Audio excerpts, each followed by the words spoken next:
Au commencement, l'univers n'était qu'une immense table en bois sur laquelle reposaient les 4 pyramides. Un jour, du néant surgit la nature, sous forme de longues et plus ou moins larges langues vertes. Ces langues colonisèrent bientôt sauvagement tout l'espace disponible. Quand absolument tout fut recouvert, fit apparaître le premier être vivant, Pal-Itzad. Pal-Itzad donna naissance à Mut-Hon. Apparut aussi Tchemin qui donna naissance à Tziklist. Mut-Hon tomba amoureux de Tziklist, qui tomba lui aussi.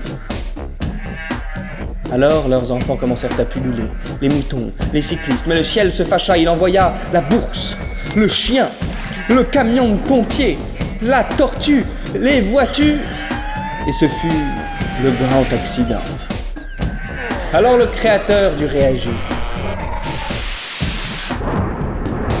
Il envoya Kochon. Kochon voulut interroger le premier être vivant, Pal-Itzad, mais un importun lui coupa la parole.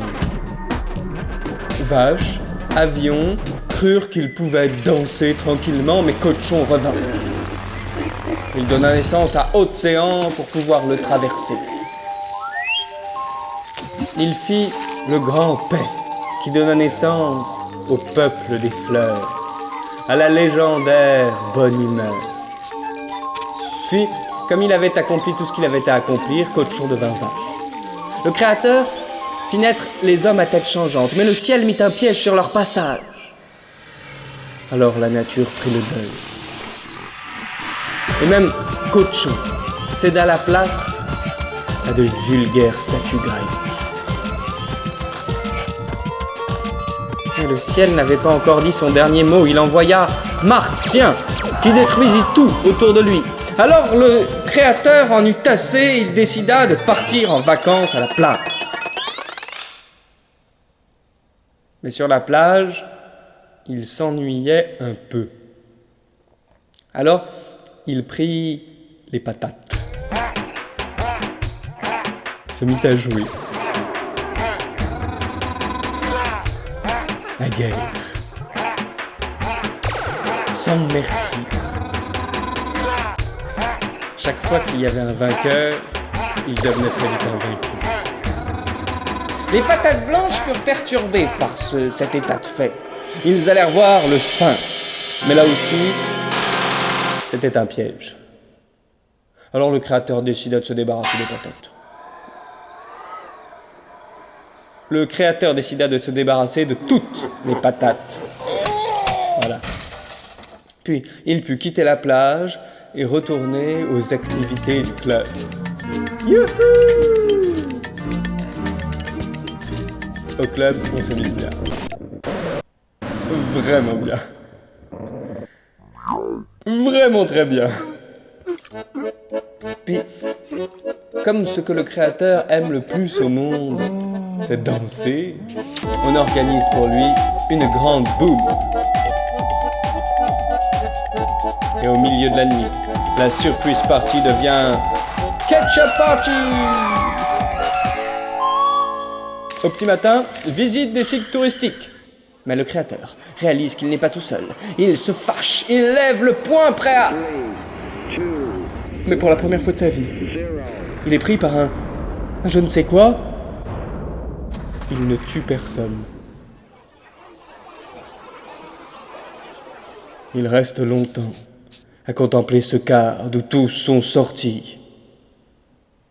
Il médite. Mais Kochon, sort de là! Ça, le Créateur ne peut pas le supporter. Il entre dans une rage folle.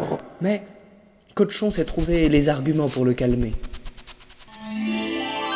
Ils partent ensemble dans une grande discussion philosophique qui porte ses fruits. Des fruits si succulents que Kochon ne peut pas résister. Il en est tout raplapla. Puis, comme il a eu toute la nourriture philosophique dont il avait besoin, il s'en va. Et on peut passer à l'activité suivante au club. Le roman photo. Le roman photo, c'est formidable. On a un appareil, on pousse, on fait photo. Pousse, photo, pousse, photo, pousse, photo, pousse, photo, pousse, photo. Seulement ce jour-là, on manque un petit peu de scénario. Ce qui fait que très vite, tout le monde décide de partir et d'aller s'éclater un peu plus loin. C'est à ce moment-là que surgissent à nouveau les cyclistes. Crocodile pense qu'il peut en avaler un impunément. On n'avale pas impunément un cycliste. Et c'est le début de la grande invasion des crocodiles en gélatine. Les yeux de crocodile deviennent chacun une civilisation. Civilisation qui évolue, se développe, se transforme, change, mais finit comme toutes les civilisations entre quatre murs à donner naissance à la bête immonde. Toute faite de crocodiles en gélatine. À la bête immonde qui dévore tout sur son passage. À la bête immonde qui aurait sans doute dévoré tout ce qui se trouvait sur Terre si ce jour-là, c'était la finale de la grande course des limaces.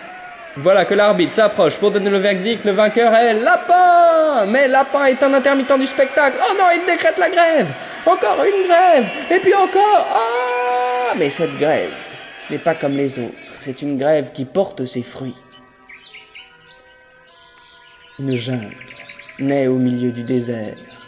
Les animaux se développent, s'aiment. Même Cochon en est tout retourné. Alors un conteur vient leur expliquer l'histoire. Tout cela a commencé avec une vache. Oui, tiens, comme toi, voilà. Une vache mignonne, si mignonne que... miam miam. Et puis, comme cette vache n'était plus là, puis apparaître la première banque, le premier immeuble, la première centrale nucléaire... Oh là là, ça devient vraiment n'importe quoi. Bon, page de publicité. Youhou! Mais le temps que cette page de publicité se termine, le monde avait été pris par une nouvelle ère glaciaire. Seuls les pingouins, les poissons avaient survécu. Enfin presque. Un capitaine de frégate célèbre vint observer ce nouveau monde. Sa démarche était purement scientifique. Il explorait les moindres recoins.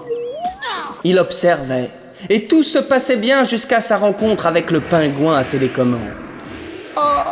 Le pingouin à télécommande était le nouveau maître de ce monde. Il était capable de tout faire. Et il ne s'en privait pas. Mais un jour, il réalisa que le temps était venu pour lui de partir. Un temps arriva un être débonnaire, et ma foi, fort sympathique, mais il n'avait pas sa place dans ce monde. Alors revint notre capitaine de frégate qui ouvrit un nouveau sport, qui n'était pas si évident. Un sport avec des obstacles, un sport où on peut tomber, mais un sport où certains trouvèrent leur bonheur. Ce sport devint si célèbre que le tourisme se répandit dans le pays. Et Bonhomme, le plus grand des touristes, vint avec ses deux valises. L'une remplie d'absolument tout le nécessaire. Et puis ça encore, et puis oui. Et l'autre valise, tout le superflu. Et c'est ainsi que commença la pollution de ce nouveau monde glaciaire.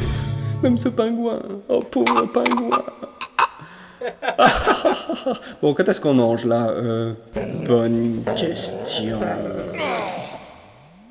Mais tout était prévu. Rodé au tourisme, les autochtones avaient organisé une grande fête. On mangeait, on dansait, et au petit matin, sont arrivés les Américains. Et vous savez comment sont les Américains? Un petit pas pour l'homme, un grand pas pour l'humanité. Ils ont transformé notre banquise en glacier. Aussitôt Stanley et Livingstone viennent l'explorer. Ils y plantent le grand drapeau de la congrégation internationale. Mais le Getty n'est pas d'accord. Il préfère se faire photographier, puis disparaître. Alors, voilà que revient Jack, avec son haricot. Mais attendez, ce n'est pas Jack qui monte, ce sont des insectes, des bêtes qui descendent. Et ces bêtes sont en train de dévorer les nuages, de les faire tous disparaître. Oh non, regardez, c'est plus fort que ça. Les nuages se sont mis en mouvement. Les nuages sont devenus un être vivant. C'est le grand retour de Mouton. Vous savez, le fils de Palissade. Mouton est là et tout le monde danse. Mouton est là et tout le monde danse. Tout le monde, tout le monde, tout le monde. Non, pas toi. Mouton est là et même Cochon revint, habillé en mouton. Mais que se passe-t-il? Oh non! C'est le retour! C'est lui! Le pingouin télécommande! Cochon subit les pires métamorphoses. L'humiliation est complète. Et même les moutons sont tués. Alors Cochon doit se résoudre à la dernière extrémité. Il déclenche la fin du monde.